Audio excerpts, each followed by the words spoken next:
4-5 বছর আগেও যদি মনে করেন এখন যে গরম, এরকম কিন্তু আসলে গরম ছিল না, এখন অসহনীয় গরম। এইভাবে পরিবেশ কিন্তু পরিবর্তিত হচ্ছে। এই পরিবেশ পরিবর্তনের অন্যতম কারণ কিন্তু হচ্ছে কার্বন ডাই অক্সাইডের বৃদ্ধি। এই কার্বন ডাই অক্সাইড তাপকে পৃথিবী থেকে আপনার হচ্ছে মহাকাশে চলে যেতে বাধা দেয়।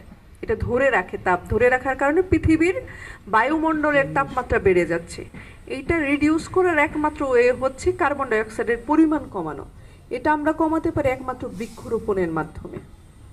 আর আপনারা জানেন আমাদের হচ্ছে 25 ভাগ বনভূমি থাকা প্রয়োজন, সেই ক্ষেত্রে আমাদের মাত্র 14.5 ভাগ বনভূমি রয়েছে, যেটা প্রয়োজনের তুলনায় খুবই কম।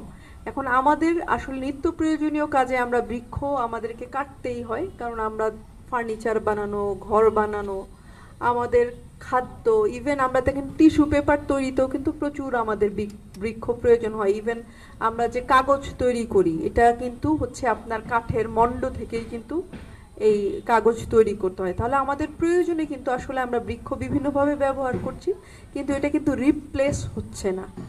আমাদেরকে খেয়াল রাখতে হবে যে কোনো কারণে যদি প্রয়োজনে আমরা একটি বৃক্ষ কর্তন করি, আমরা যাতে আরও 5টি বৃক্ষ লাগাই, এই উদ্যোগ আমাদেরকে নিতে হবে। কারণ একে আমাদের ঘাটতি আছে, দ্বিতীয়ত আমরা আবার নতুন করে ঘাটতি তৈরি করছি।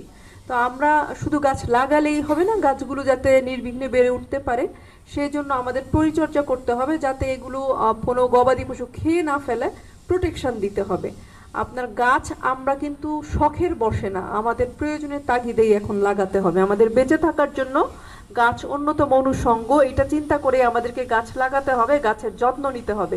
আমি আশা করব আপনার এখানে যারা আছেন আপনারা অবশ্যই এই বৃক্ষ মেলা থেকে প্রত্যেকে গাছ সংগ্রহ করেছেন। যদি কেউ করে না থাকেন আমরা তাকে অনুরোধ করছি গাছ সংগ্রহ করবেন এবং গাছ লাগাবেন, গাছটির যত্ন নেবেন, আর আমাদের এই বাণী সকলের কাছে পৌঁছে দিবেন, এই আশাবাদ রাখছি। আর সর্বোপরি মেলাটিকে সফল করার জন্য যারা আমাদেরকে সহযোগিতা করেছেন, আমাদের আয়োজনকারী, আমাদের হচ্ছে আইন শৃঙ্খলা বাহিনী, আমাদের বিদ্যুৎ বিভাগ, সকলকে আমরা আন্তরিক ধন্যবাদ জানাচ্ছি। এবং আমাদের মেলার বিষয়ে প্রচার প্রচারণা করার জন্য আমাদের যে ইলেকট্রনিক অ্যান্ড প্রিন্ট মিডিয়ার যে আমাদের সাংবাদিক বন্ধুরা আছেন, সবাইকে আমি ধন্যবাদ জানিয়ে আমার বক্তব্য এখানে শেষ করছি। আল্লাহ হাফেজ।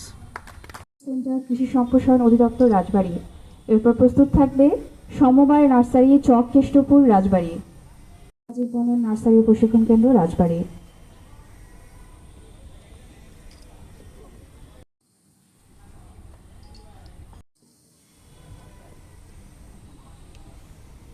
রাইসা নার্সারিকে অনুরোধ।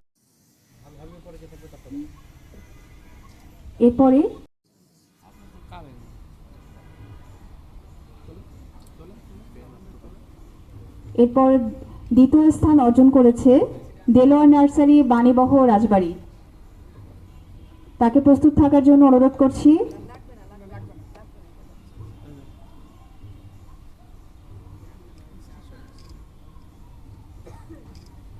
আমাদের প্রথম স্থান অর্জন করেছে রোজ গার্ডেন।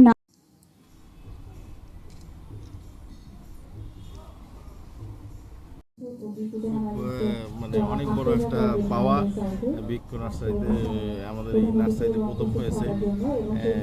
আমরা অনেক পরিশ্রম করছি, পরিশ্রমের ফল আমরা পেয়েছি আশা করি। ধন্যবাদ।